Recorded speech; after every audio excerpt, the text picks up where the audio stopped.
संग संगवारी रे कैसे माया होगे जी। मन के मंदिर माँ तोर कैसे दिया जरगे जी।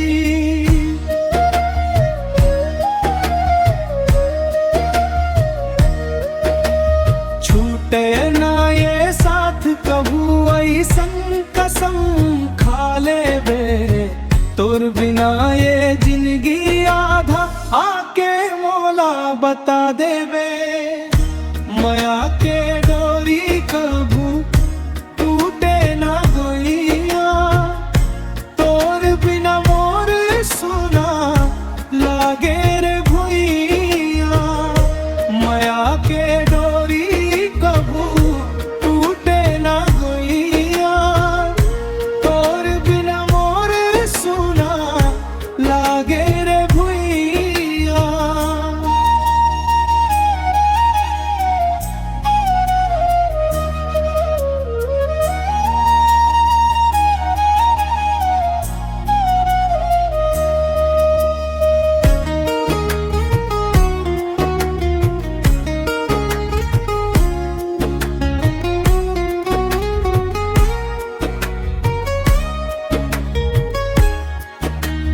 दुनिया के रीत नीत मोला नहीं सुहावे रे। जब ले देखे ओ कजरा रे नैना निदियो नहीं आवे रे।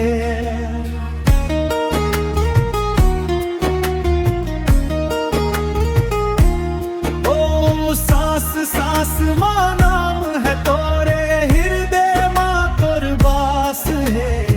तोर से मिले के संगवारी जन्म जन्म के आस है। माया के डोरी कभू टूटे ना गोइया। तोर बिना मोर सुना लागे रे भुइया। माया के डोरी कभू टूटे ना गोइया। तोर बिना मोर सुना लागे रे भुइया। तोर बिना सुना लागे ओ मोरे संगवारी रे।